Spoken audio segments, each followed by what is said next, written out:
Hi, good afternoon. Welcome. My name is Jillian Douglas, and I'm here representing ATD Cascadia, the Cascadia chapter, and I'm so thankful for them for setting this up. We're going to get a chance to talk and learn a little bit about cafeteria learning this afternoon. We're here at the Brand Live studios in downtown Portland, and thank you to Brand Live for making this happen. And my company is Idea Learning Group. So let's get started. Before I do that, let me say this. This is a live broadcast, so if you would like to ask questions throughout, just like you would if we were physically present, feel free to put those into the text box. You can submit your questions, and we'll get a chance to answer those throughout the session. Okay, let's get started. One of my favorite quotes, one of my favorite people, the late great Jay Cross, has said, training is something that is imposed upon you, learning is something you choose. And that last word, choose, is the whole centerpiece of cafeteria learning. That's what it sprang from, that and some additional work that we studied by Dr. John Medina. But we often, in this industry, use the term training. Training is a word that I really don't like. I prefer the word learning.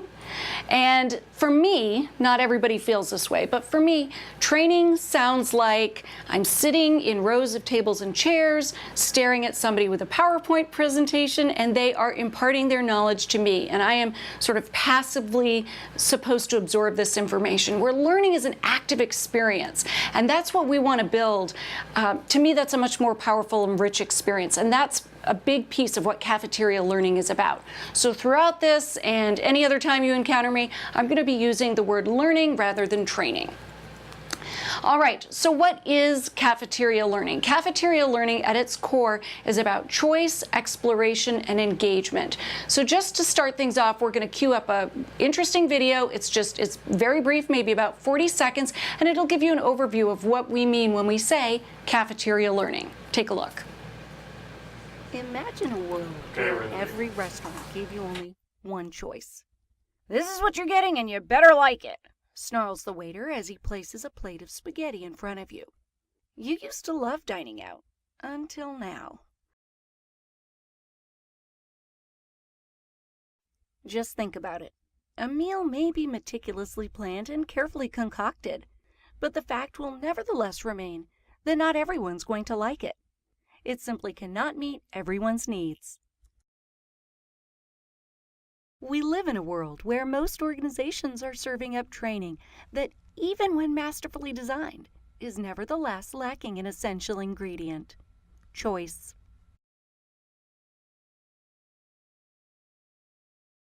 Okay, so that's what we mean by cafeteria learning. Hopefully that gives you a little bit of an understanding, and we've got some additional videos that are going to help flesh that concept out. So where did this come from? Partly that piece about choice, right? And Jay Cross's quote really sums that up. But another big inspiration for us is Dr. John Medina and his book, Brain Rules. And if you haven't seen his book or you haven't been to his website, I really encourage you to do so. For those of you that have seen me speak before, I sound like a broken record, but I'm a huge fan, and so his website is brainrules.net. So this is my favorite quote of his. If keeping somebody's attention in a lecture was a business, it would have an 80% failure rate. 80%. So stop and think about that. What if you were late for work 80% of the time? What if 80% of your products failed? What if 80% of your customers were unhappy? I mean, you wouldn't keep doing that. You would figure out what the problem was and try and do something different. And yet, do we default to lecture? I think that we like to tell ourselves that we don't, but I think sadly, a lot of folks still default to lecture. They start with lecture and then try and figure out how to add an interesting activity in along the way. But lecture is sort of where we start. It's because it's comfortable. We've done it for years and years. It's comfortable for the participants too. They grew up learning to learn this way. And yet, Dr. Medina's research tells us that it doesn't work. So we're trying to figure out how to do something better. And that's where we came up with cafeteria learning. So this is Dr. Medina, and just this picture, I think, should tell you why I'm such a huge fan. He's crazy, he's goofy, he's got a great sense of humor, and this is his book, Brain Rules. Highly encourage you to read it. His brain rules are here, and this is a slide, I think he's added a few more since this, but these are the 12 brain rules that he laid out in his original book, and they are the basis of how people learn. So he's a neuroscientist out of Seattle Pacific University, and he didn't just make this up, right? He did the research, he studied how people learn, and these are the things that we know for sure to be true. So we're going to look at a few of these brain rules and some examples of what they mean. The first one, brain rule number 1, exercise boosts brain power. Or as I like to call it, you don't learn through your butt. So, sorry, some people think that's a little offensive, but you come into a room, you sit down, right? We sit down at work, we sit down in a training, but we don't learn, our brains aren't turned on when we're sitting. Our brains are turned on when we're moving. And so we don't necessarily need to turn the classroom into a Pilates or a yoga studio, but we do need to get people out of their seats and moving. And there's data that shows this to be true. So aerobic exercise increases oxygen to the brain. When the brain has more oxygen, it's better able to think, better able to comprehend. And this is what the data looks like. 27-year-olds in a 12-week exercise program. So these are relatively young people, presumably reasonably healthy to begin with, and they began a 12-week exercise program. And when they did that, you can see what happened to their cognitive performance. It skyrocketed. This is not a year-long, a 5-year-long thing. These are not elite athletes. These are regular, everyday 27-year-olds. They started exercising, huge increase in their cognitive function, and what happened as soon as they stopped? It went down. So we can see the effect that exercise has on the brain's ability to process information.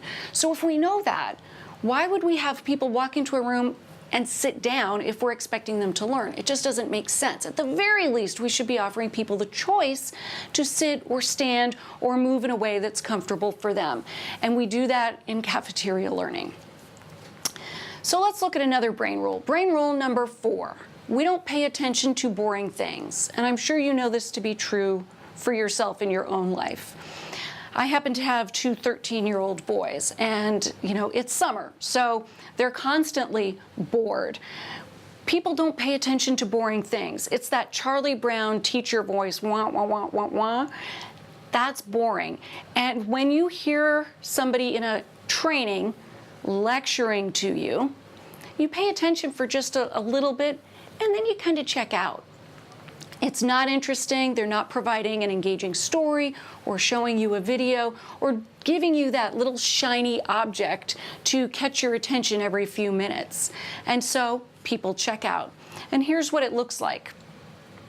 This is the 10-minute rule. This is what happens to people after 10 minutes of somebody talking to them. They just check out. And I don't know what you look for, but I go to my grocery list or my to-do list. That's what I'm doing in my brain. After about 10 minutes of somebody talking to me, I've done anything I can to relate it to my own experience, but then I just check out until they either do something to bring me back, give me that shiny object. I kind of think of the dog from Up with the squirrel that's always grabbing his attention. So until you get a squirrel, you're kind of checked out. Or till about 40 minutes in. And then you kind of pull yourself back together and you go, oh, right, I was supposed to be paying attention. So every 10 minutes, according to Dr. Medina, we want to be giving people some sort of shiny object. Give them their squirrel every 10 minutes. And so again, that's what we're trying to incorporate in this model of cafeteria learning, giving people something that changes their attention every 10 minutes or thereabouts so that they stay engaged. So we're looking at choice, we're looking at exercise, or at least some physical movement, and we're looking at every 10 minutes, how do we give them something to re-engage, okay? So I want you to do an activity with me, and I can't see what you're doing, but I want you to close your eyes for just a minute. And while your eyes are closed, I want you to think of your earliest memory from childhood. Take a minute and do that.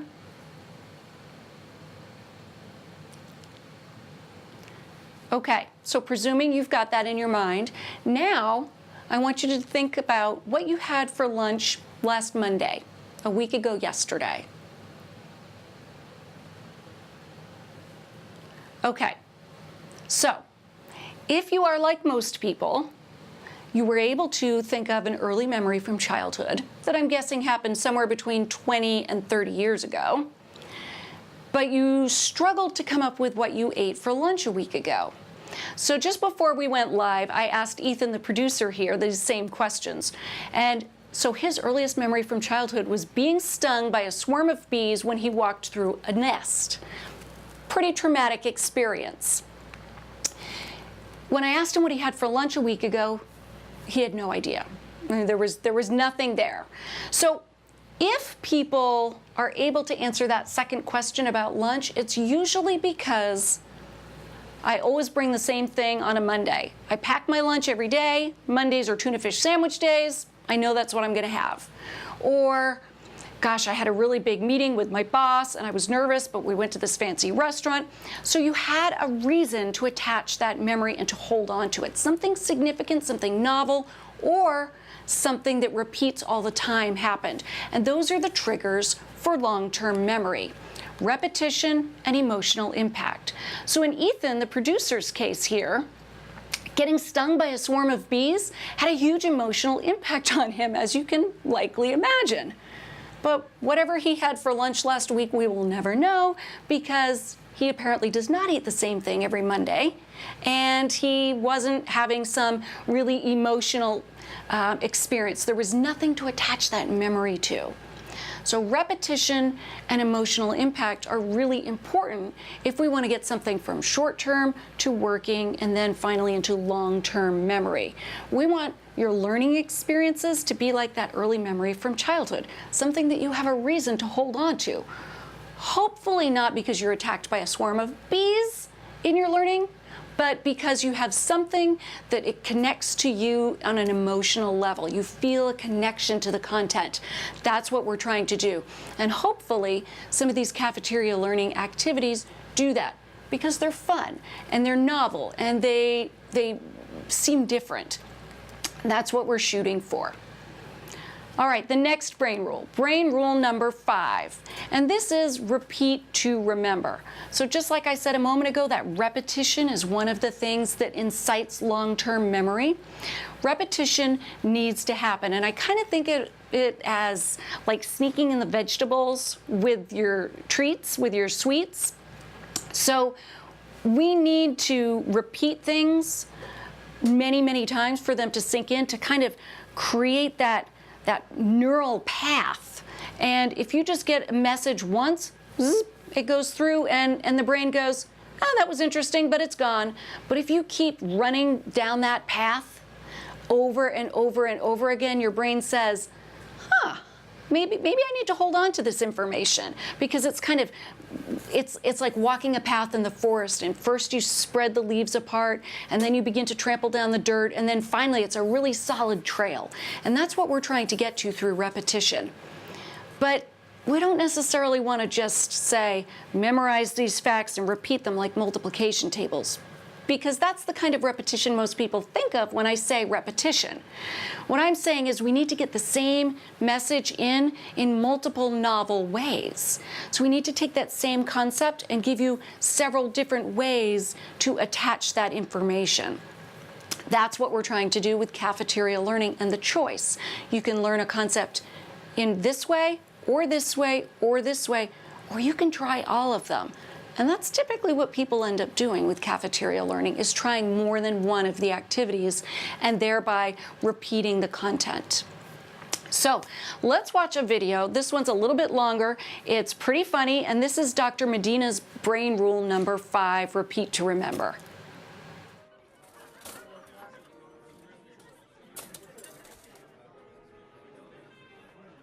Hit me. Ah!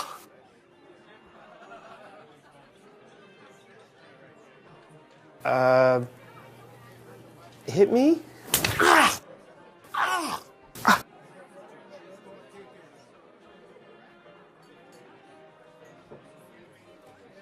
Oh, I had forgotten about the brush the card thing. Crazy. Thanks. You come here often? You need to repeat to remember, whether your brain is in a classroom or in a casino. Let's go back and see what happened next. So, do you come here often?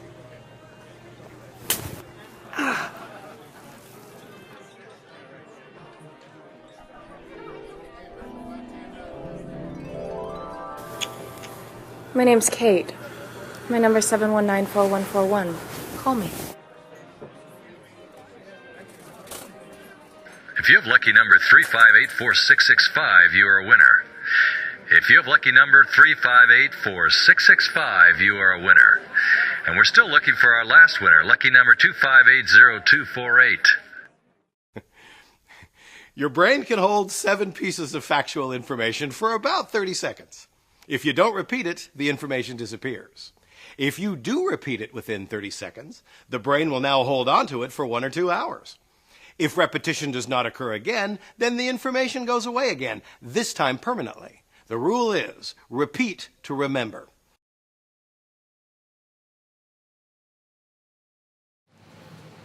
All right, so who remembers the phone number? You remember the phone number? Chat it in, put it into the question box if you remember the phone number. I'd love to see who gets that. Every once in a while, there's somebody that still does remember that. But what I love about his video is that it's memorable. So when I talk about emotional impact, this is the kind of thing that really helps solidify a memory. It wasn't a traumatic experience to watch that. It might have been traumatic for the man in the film, but it wasn't traumatic for us to watch it. It created a memory. It was something that was unique. And that's what we're looking for with memorable experiences. And of course, you also saw the importance of repetition. So because he didn't have the opportunity to repeat those 7 digits over and over and over again, and they got replaced by some other information, also numbers, that memory just disappeared. He was unable to hold on to that, unfortunately. So repetition is super important. Before we move on, I want to see if anybody's got any questions. I want to give you the opportunity to chat those in. We'd love to be able to keep this engaging and see if there are some questions. It looks like there may be one, so let's hear Steve. Well, first of all, we do have about 3 people. Tammy, Beth, Heidi, thank you very much for giving us the phone number, 719-4141. Excellent. And 719-4141 was the number. Okay. Other than that, no questions so far. Okay. All right. Well, good for you guys for remembering that. Okay. So let's get back to this. Repeat or forget. You can hold on to about 7 pieces of information for about 30 seconds. 7 pieces of information. That's a telephone number, right? So that's how much information you can hold on to for about 30 seconds. This is why when you go to a party or a networking event and you shake somebody's hand and then you have no idea. 30 seconds later, their name is gone. You do not remember what it was, all right? So this is why that happens. So 7 pieces of information, unless you repeat it, it's gone. If you do repeat it, you can get it into your working memory. If you repeat it again, then it starts to move forward to your long-term memory. And that's what we're trying to do, is repeat this information so that your brain prioritizes it and believes that it is useful. If you don't do that, it's gone. And so when we're in a learning experience and we say, does everybody understand? And you get the head nods. Yep, they got it. Well, what that means is that they cognitively, in the moment, understood what you were saying. That's not the same as learning the information. And it's the learning that we want to get to if we want to affect behavior change. So understanding, yes, the words that you said made sense, is not the same as I have internalized this content and I can do something with it. And so that's why the importance of repetition. We need to provide multiple exposures to that content. All right, here's another great quote from one of my favorite people, Eric Jensen from Brain-Based Learning. He said, well, like the key to, sorry, I'm having a hard time seeing this quote on the screen. The two most important things to holding on, sorry, I'm going to come around and take a look here. The two most important things to remember for building a successful brain-based learning approach is to provide a variety of approaches and offer choices. There we go. A guru in the brain-based learning field. Provide a variety of approaches and offer choices. So once again, we come back to that importance of choice. So I think about this. In a work environment, I'm guessing that we don't hover over our employees and say, okay, now you need to do this, now you need to do this. We allow them to make decisions. They're smart people. That's why they're hired for their jobs. We don't hover over them and say, here's what you're going to do, boom, boom, boom. Nope, you can't do that. Yes, you need to do this. We allow them the choice to make decisions throughout their day. And yet when they come into a classroom, we say, this is what you're going to do. This is how you're going to learn it. I, the ever-wise instructional designer, have designed this beautiful learning experience, and you need to follow it precisely. When really, that may not be a comfortable experience for them. So I know that my business partner Shannon and I have very different learning styles. I'm the extrovert. I want to be engaged. I want to be doing something competitive. I want to win. I want to do a role play. I want to have a really physically energetic experience. That is exciting to me. What I don't like is a pair and share. And she loves this. Take a minute and reflect on what we've just discussed. And then when you feel ready, turn to the person next to you and have a discussion and make some notes. And then we'll share back to the rest of the room. I hate that. Right? But so many people love that and find it to be a really engaging way to learn. And so what I want to do is take that fear factor, that fight or flight experience that we all have when, oh my goodness, am I going to be the one that gets called on? I don't want to be called on. Let me sink and hide. I don't want people to ever feel that way. I want to have them feel a little bit of positive stress because the activity that they chose is challenging. But not because it's scary. There's a difference there. I want them to be able to pick something that is exciting for them to experience, but that just pushes them a little bit out of their current knowledge. So if you want to do a pair and share, you can. If you want to have a competitive game, you can. And regardless of which thing you choose, you get to the same outcome. So that's the whole concept behind cafeteria learning, that we allow people to choose how they learn, not what they learn, right? The instructional designer is still determining what the content is, what the outcomes we're shooting for are, what the learning objectives are. We're giving control to the user, to the participant, to choose how they go about obtaining that content and finding a way that is comfortable and exciting for them. So we put all this information together, and ATD National put an article together in T&D magazine about 2 years ago now called The Power of Choice in L&D, and that highlights cafeteria learning. So if you want to learn more, this is a great article to be able to research. And about a year ago, they published our book, Let Them Choose. And this book outlines a lot of the concepts that we're talking about now, how we came up with the idea, why it's an important idea, and how the science supports this concept. And then we show you how to design your own cafeteria learning experience. And I think we provide around 10 examples of the kinds of activities. They're really frame games. You can take this concept and apply your own content and create some activities. But I think the most fun part is coming up with new ideas and new activities. And we just did one last week for a local client and came up with a really new way to deliver the content, brand new activity, and it worked super well. And that's what I think is the most fun. So anyway, if you're looking for some additional information, this is the place to get it.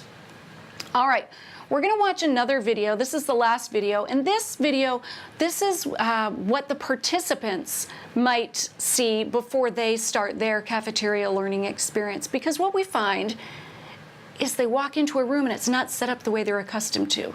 There are not rows of tables and chairs with one facilitator at the front. Things look a little different. And so we want to make sure that learners feel comfortable and ready to learn in this different way. So let's take a look. When you arrived, you might have noticed that things look a little different from what you expected. Are you ready for an experience that inspires and engages you, where you choose how you learn? Today, we're using a learning technique called Cafeteria Learning. It's designed to give you the freedom to choose how you learn. Like in a cafeteria, stations are set up around the room to offer you choices. You get to decide which learning activities you want to participate in. When it's time, you'll browse the activity menu, which lists your activity choices. Choose at least one activity from each topic on the menu. The activities you choose are completely up to you. Each activity has been designed to help you learn the same content, no matter how you choose to learn. It's not necessary to do all the activities available. If you've completed at least one activity from each topic and you have extra time, you can try additional activities. You're free to move, free to engage, and free to do whichever activities appeal to you, all at your own pace and direction. This program is about discovery. You don't have to have all the answers, but you'll get more out of your experience by fully participating. No matter how you prefer to learn, by tinkering, talking, or taking notes, the choice is yours. Okay, so I hope that that was helpful. That video, again, is intended to be for the participants. It's something that we use before our cafeteria learning sessions. But of course, you can also just describe all those same things to them.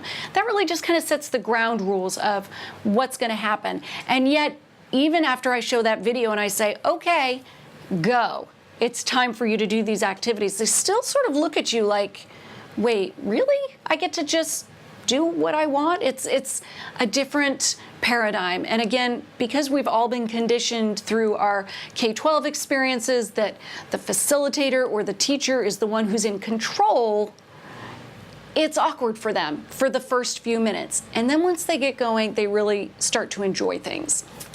All right. The other thing, though, as I think about that, is it changes the role of the facilitator.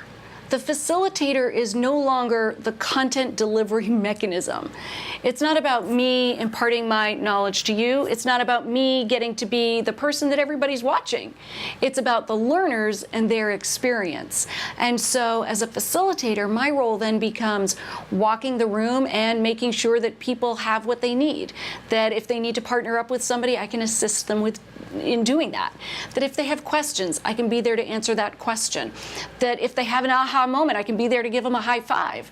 That's the role of the facilitator when you're doing this cafeteria learning, not to deliver the content, but to actually facilitate, in the truest sense of the word, the learning. Okay, so this is a piece of feedback that we get a lot, and people who are really feeling skeptical about this methodology say, if learners get to choose, they're not all going to learn the same thing. Absolutely true. They may not all learn the same thing, but they're going to learn what they feel like they need to learn. They each come in with a different experience in the workplace and in life.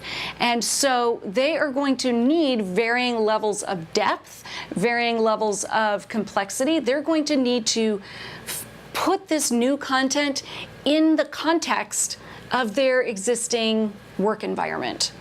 So they're going to learn what's appropriate for them. I don't feel like I need to make sure everybody can recite the exact same thing.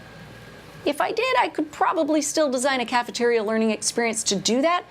And again, I'm not dictating what they learn. I'm giving them the choice of how. I am dictating what they learn, right? Because I'm outlining that in the learning objectives. I'm just giving them the choice in how to accomplish that. So for any one learning objective, we're going to have 3 or 4 different ways that you can reach that outcome. So let's take a look at how we make that happen. The first thing that we do is start with a primer.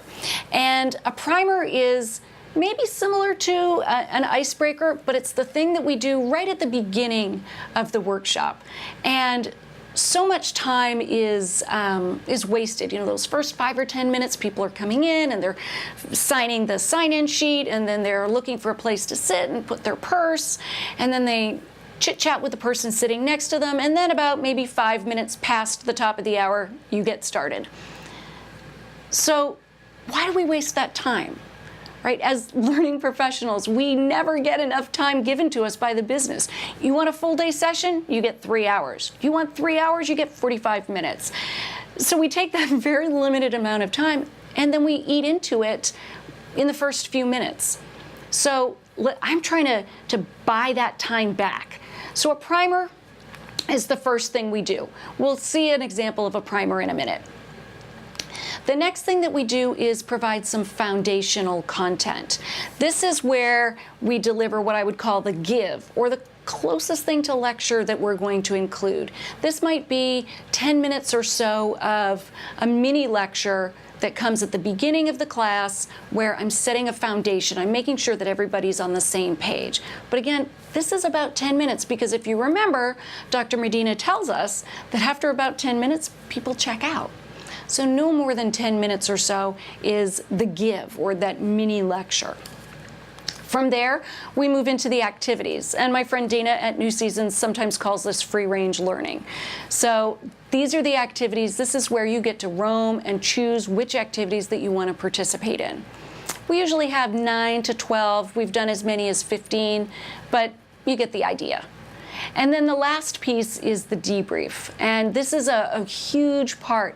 We bring everybody back together after the activities, and we talk about what learning occurred and what their aha moments are, what they liked. And we look at each track and debrief by track, not by activity, but by track, because each track is supporting a single learning objective. That's what we're looking to talk about. So let's take a look and see how that's done. You can see that this is the menu, and so this is what we deliver to the learners after they are ready to get started. And we typically will walk around the room and say, okay, here are the 3 activities that fit this one track, limitations of lecture. Here are the 3 activities that fit this track, brain-based learning. And we'll have those tracks lined up in the room, so they'll all be sort of on the same side of the room. We'll walk to each track and we'll say, here's what this activity looks like, here's how you can participate in it, give an overview of the instructions. And you can see here we've put some check marks. This is what somebody may have chosen to do. They can do them in any order.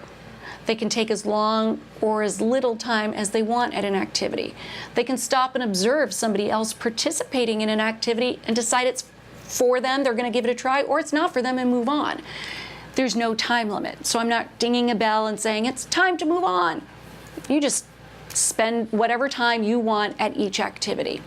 Okay? So there are 3 tracks, each track representing a learning objective, and each one of those tracks has 3 activities. Some can be done individually, some can be done in pairs, some are small group. Again, that's meant to cater to the comfort level of the learner. I don't want people who are afraid of having a parent share and talking with somebody else to be so triggered, so overcome by anxiety that they just can't master the content. I want to give them a safe space so that they can learn in a way that works for them.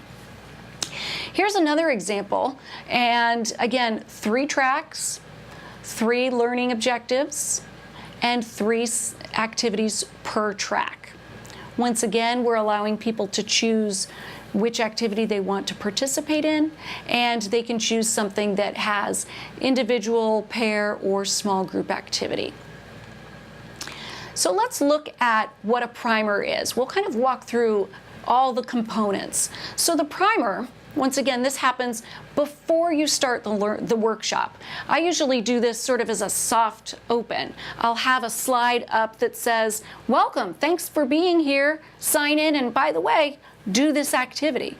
So this is something that's happening as people are arriving. I'm trying to recapture those first few minutes when they arrive and they're just chit-chatting about, what's for lunch today. Instead, let's have them talking about the topic. Okay, so here's an example of a primer that we did. This is in our Diversity Works kit, and in this example, each participant has a card that's double-sided. In my case here, we've chosen Elena. We can see her age, her occupation, where she lives, and on the back side, we're asking you some questions. What do you think about Elena? What kind of music does she like? Do you like her? Do you trust her? How much education has she received? Well, when we return to the group, everybody's been working on this, and we can say, welcome, let's get started. We can establish the ground rules, kick off the event, and say, let's talk about your faces. Who did you choose? Which person did you write down? And here we are now having a discussion about unconscious bias. So we can unpack the concept of unconscious bias without saying, unconscious bias is the natural tendency people have to form.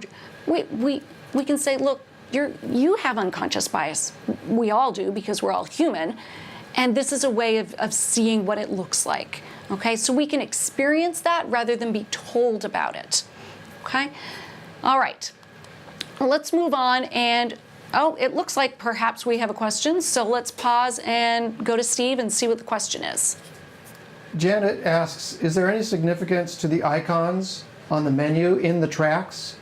It's hard to see what those are or might represent. Yeah, thanks, Janet. Those icons, yes, those are the little heads, and so it sounds like it's just a little too small to see on screen. But in that case, it's indicating one head is an individual activity. If there's two there, it's a pair, and there might be one that looks like a small group of people, and that's a larger group. So that's what those icons are. Thanks for checking. All right, so let's talk next about foundational content. Again, this is kind of that mini lecture that we might give up front, and that's one way that we deliver foundational content, but there's another way that we're going to deliver the foundational content, and that's through the activity instructions.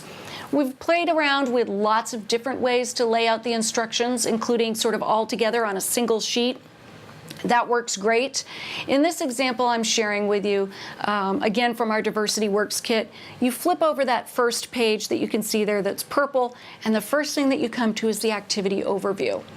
This is foundational content. We ask folks to read this, and this gives them just a little bit of background that is tied to this learning objective. So all three activities in this track supporting this learning objective are going to have the same activity overview. It's just a little background to help you frame the perspective of the activity so that you know what you're doing as you go through it. Gives you some language, gives you a common understanding. So again, you can see that it's quite brief, just a paragraph or two. That's the foundational content. And let's move to the main event. These are the activities. All right, so the activities, right, are what are described in this map. You can choose any one of these activities at any time. You can choose something from the last column and then move to the middle and then move to the first column. You can start from the bottom and work your way up. You can do two activities from one track. All we ask from participants is that they choose at least one activity per track. Again, those are representing the learning objectives. So let's look at an example of the kinds of activities that we're talking about. This is one that we do called Uniquely Me. And so on the left, you can see that that is the Wheel of Diversity. We're using that with permission from the creators. And on the right is a worksheet for folks to fill in. And we're saying, choose one component from each of these concentric circles that resonates with you. And then draw a picture that shows who you are and what makes you the unique individual you are. There's no way you're ever going to get me to do this activity, right? If this was designed into a workshop where everybody had to do the same thing, I'd get up and walk out if I could get away with it. There is no way I'm going to do this. But so many people gravitate towards this activity. And you can see here, there are 5 or 6 folks who are really engaged and enjoying this. Now, I might walk by and observe their beautiful artwork, and I might then be informed, oh gosh, look at that. I never knew Steve thought that about himself. Or I'm going to learn something really interesting about Steve and how he sees himself. That can really help me to understand him as a unique individual. But I'm not going to participate in it, and that's okay. What we get is artifacts left behind from many of these activities. So in this case, you spend some time reflecting on what is it that's unique about you. You spend some time creating your image, you write a little bit about it, and then you leave it behind on the table for others to observe. So Steve can learn by participation, and I can learn through observation of the artifacts that he's left behind. So it's kind of a win-win, and most of these activities have that kind of artifact that's left behind. So I love this quote. I think if you look at the kinds of things that you want to have happen in a workshop on diversity, you would never imagine that you could get people from two very different faiths having an honest conversation about stereotypes and the ways that they've experienced prejudice. You certainly would find that risky if you designed that in and said, I want you to turn to the person next to you and have a conversation about your religious faiths and prejudice that you've experienced. That might not feel so safe. But here people are feeling so empowered that they are choosing to have this conversation in a respectful way. And I think that's the magic, is that we're giving the power to the learner instead of holding on to it as the facilitator. And that's what cafeteria learning allows you to do. All right, let's look at, I think we're going to pause. Looks like we've got another question. And Dresden wants to know, when do you explain the cafeteria style to the participants? Do you do it in the primer or during the foundational content? It's just explaining the cafeteria style. Yeah, we do the explanation of what it is after the primer and probably after the foundational content. And that's where we'll typically show our video, but you can explain it as well. I think the idea is that you want to have it happen just before you go into the activity section so that it's fresh in their mind. And that's where you're explaining the ground rules of things like you don't have to spend any certain amount of time at any one activity, you can move freely, those kind of things. That's what you're explaining then. Okay, thanks for the question and keep them coming. So, let's imagine we're going to look at a second activity here. In this case, we're going to choose telling my story. And telling my story is an individual activity, or it could be done in pairs. Here, we're providing some prompts, some story prompts, and we're asking people to share with us some meaningful insights, things that they've experienced, perhaps a time when they felt that they were part of a minority community, or a special tradition they celebrate in their family.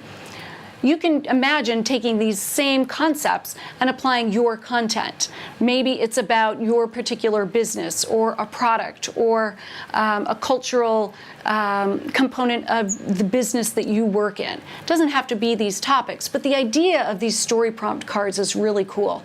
And this is a super powerful activity.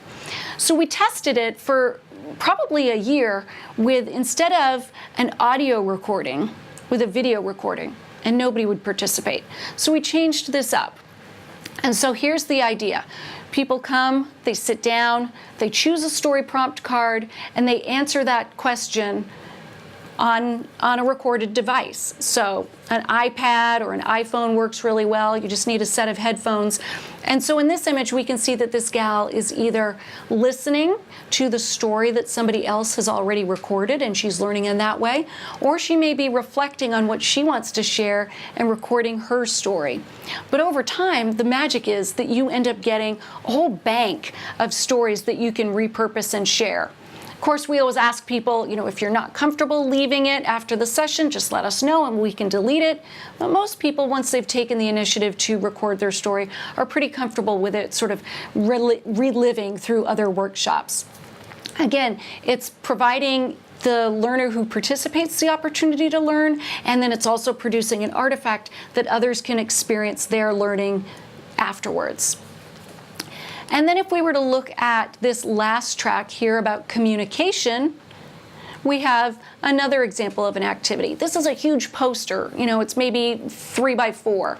And here we're asking people to roll a die. They roll the die, it tells them which mini case study to read. So you can make that case study about anything that you want. And once they've read that case study, we ask them to talk with somebody else and think about what their immediate reaction is. How are they feeling once they read that case study? And then we ask them to take a minute and think about what an appropriate response is. So you could use react and respond, or you could use 2 other perspectives, but the idea is we want people to think about, how did that make me feel, and what would have come out of my mouth if I hadn't taken a breath and paused, versus, maybe I need to stop, think, consider how this is going to land on people, and then write down what an appropriate response is. So again, 2 13-year-old boys, I know a lot about what comes into your head doesn't always need to come out of your mouth. And that's what we find still in the workplace. People say things without thinking. And that's what we're trying to get to here. So we're using react and respond, but any 2 dimensions, any 2 decision points would be appropriate in this activity. So once we complete that free-range learning, those activities, in this example, and you could do this or you don't have to, we bring everybody back together and we run them through a simple board game. You pick a card, you answer the card, you read it aloud to your group, you answer it. If you've gotten it right, you roll the die and move your pawn. If you didn't get it right, you don't roll the die. It's pretty simple. It takes no time to learn the instructions.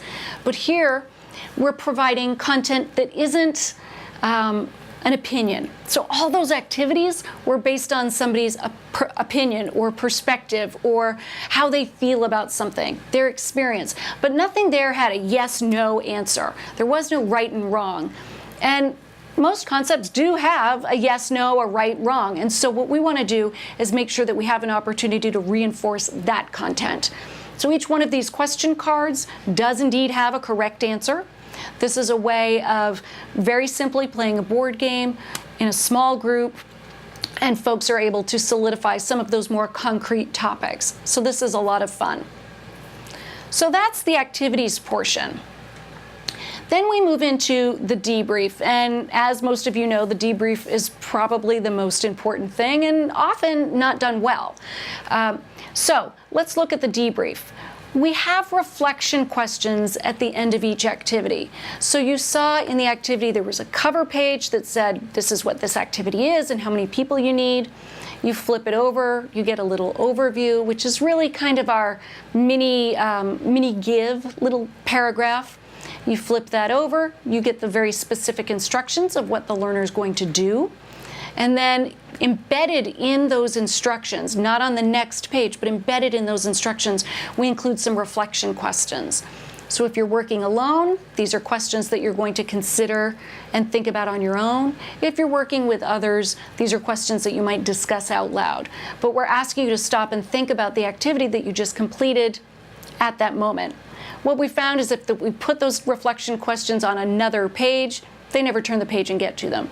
So either have everything, your overview, your activity instructions, and your debrief questions all on one sheet, or if you have it on a flip stand, you're embedding those reflection questions in the instructions.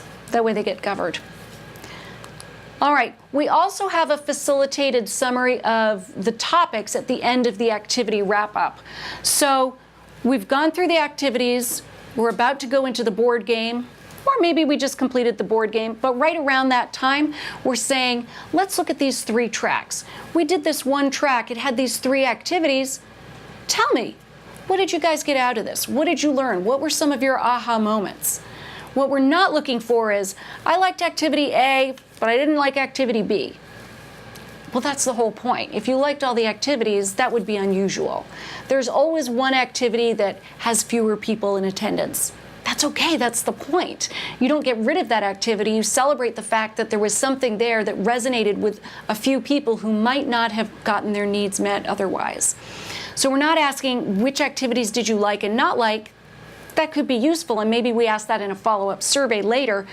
The point here is to find out what were the learnings, what were the ahas from the content. So that's what we're asking there. And we're going to do that by track. And then the last thing is, at the very end of the workshop, we will typically pass out a sheet and say, could you write down one thing that you're going to do that you can take away and bring back to your workplace as a result of this? And what questions do you have, or what other thoughts do you have? And then we collect those.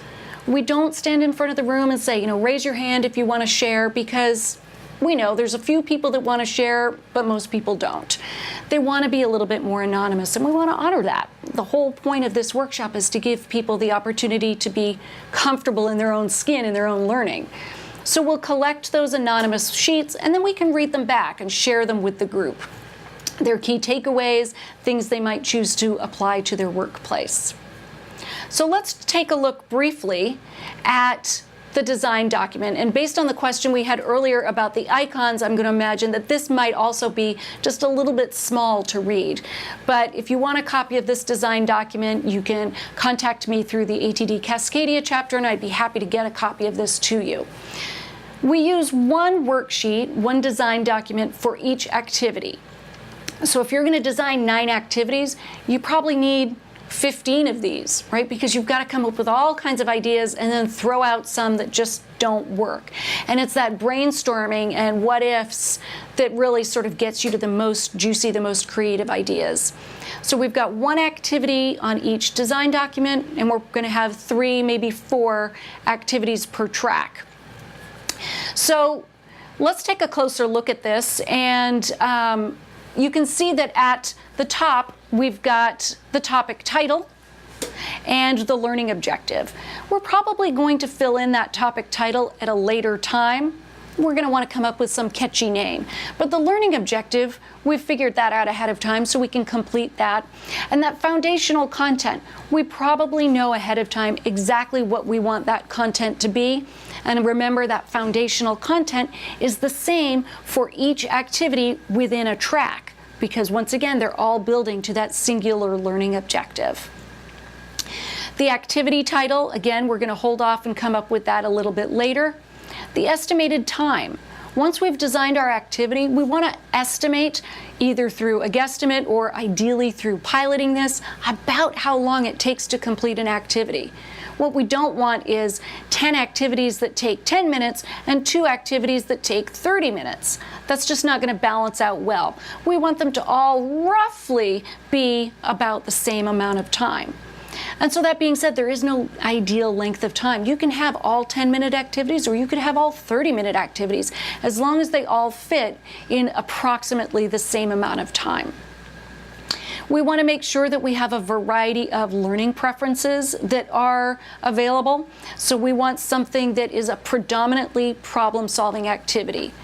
You could imagine that all activities could be said to be problem-solving activities, but really, what's the main preference that's being triggered here? You want to make sure that you've got something that fosters collaboration, something that's reflective, something that's kinesthetic. You want to make sure that you've got things that are going to appeal to a variety of senses. You also want to make sure that you have a variety of activities that can be completed both by individuals and in small groups. And you want to make sure that you've got at least one high-tech or one low-tech option to balance things out. So if you've got all low-tech activities, which tends to be the case, you end up with more low-tech activities. You want to have something at least that's going to use an iPad or an iPhone or some sort of technology. I find that some of our best ideas come from board games or apps, and how can we tweak those tools just a little bit for our content. We've used the Heads Up app quite a bit to reinforce content around vocabulary. You write out the activity instructions, and as I'm sure you've experienced, you need to be painstakingly detailed and clear here, and probably pilot it. You'll embed your reflection questions, and then of course we also need to know what are all the materials. So there's just an awful lot of moving parts when you're building out a workshop like this, and so you're going to want to identify everything that you need and whether you're going to produce it or purchase it, and then you're going to want to make sure that you've got each activity and its corresponding materials in its own separate envelope or folder or little box, so that when you set up and you break down, it's simple to do. So if we take a look at that design document side by side with the learning menu, you can start to be able to cross-reference and say, okay, this is where this information was pulled from. Those two documents live together. Sounds like we've got another question, so let's go to Steve. I'm going to ask these a little bit out of order because this one is more pertinent to what you just said. What is the minimum number of participants required to make the activities effective? You know, with like 9 to 12 different activities, what would be the minimum? Yeah, with 9 to 12 activities, my perfect number is 25. That being said, you can give or take a little bit from there. I think what you want to avoid is having too few people, because so much of these activities are based on the interaction people have with each other. And so too few people is going to make it hard to have enough energy in the room and enough interaction. You want to make sure that you don't have so many that people are tripping over each other. As long as your room is big enough, that's a little bit less of an issue. Ideally, you might want to have 2 iterations of each activity set out at a table, and that would accommodate additional people. And then Ben asks, are there ever times when you don't use cafeteria learning when working with clients? Is there ever a situation where cafeteria learning doesn't work? Yeah. I would say most of the time we don't use cafeteria learning. Cafeteria learning is one tool in our toolbox. So that might be like saying, you know, when do you not use e-learning? Well, a lot of the time. So we're trying to match, of course, the right tool to the problem that we're trying to solve. I find that cafeteria learning works best for soft skills content. We just did a great workshop on customer service locally, and that worked beautifully. You can see that I've highlighted some examples around diversity. We've done some things around performance management and difficult conversations. Those are the kind of things that I've found work really well. All right. So unless we've got any other questions, we've got just one closing slide here, and this is from my dear friend Tracy Adams, who's at Nike. And cafeteria learning will be the next evolution of design criteria to usher instructional designers, trainers, and change strategists into the future. So lofty words. Again, I would love that to be true. I think it's certainly a refreshing and a unique way to look at designing content. Of course, you know, as Ben's question prompted us to say, it's not the only way to do things. It's just one more tool in your toolbox. It's an appropriate and engaging way for some content, not all content, but it's an awful lot of fun to both develop and to facilitate. Thanks so much, and thanks again to Brand Live and to ATD Cascadia.